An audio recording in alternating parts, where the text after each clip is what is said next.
Hi అండి, నమస్తే. నేను మీ స్వర్ణ. Welcome to making with Swarna. Healthy and tasty halwa చేసి చూపిస్తానండి. చేసుకోవటం కూడా చాలా సింపుల్గా చేసుకోవచ్చు, అలాగే చాలా బాగుంటుంది. మరి లేట్ చేయకుండా ఎలా చేసుకోవాలో చూసేద్దామా? ఈ హల్వా చిలకడ దుంపలతోటి చేసే హల్వా అండి. చాలా చాలా బాగుంటుంది.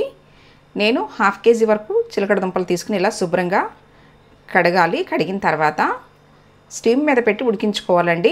ఇలా స్టీమ్తో ఉడికిస్తే దుంపలో ఉండే ఆ స్వీట్ ధనం అనేది పోకుండా ఉంటుంది. అదే డైరెక్ట్గా వాటర్లో వేసి ఉడికించామనుకోండి, దుంపల్లో ఉండే ఆ స్వీట్ అనేది పోతుందన్నమాట.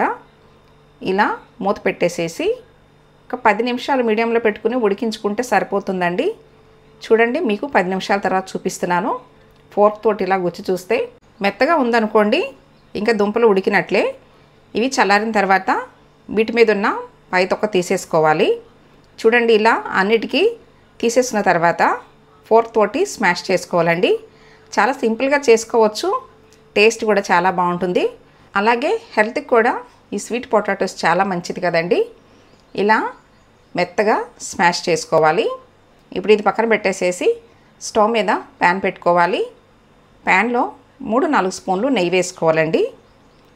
నెయ్యి కరిగిన తర్వాత జీడిపప్పులు, బాదం పప్పులు, కిస్మిస్ వేసుకుని కాస్త కలర్ మారేంత వరకు వేయించుకోవాలి.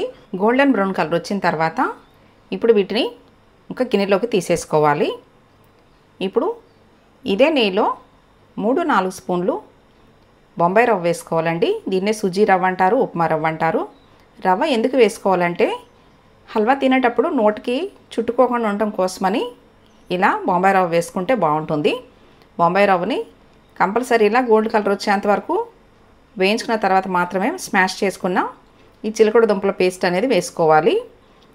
ఇలా రెండింటిని బాగా మిక్స్ చేసిన తర్వాత ఇప్పుడు ఇందులో 3 లేక 4 స్పూన్లు తురుముకున్న బెల్లం వేసుకోవాలండి.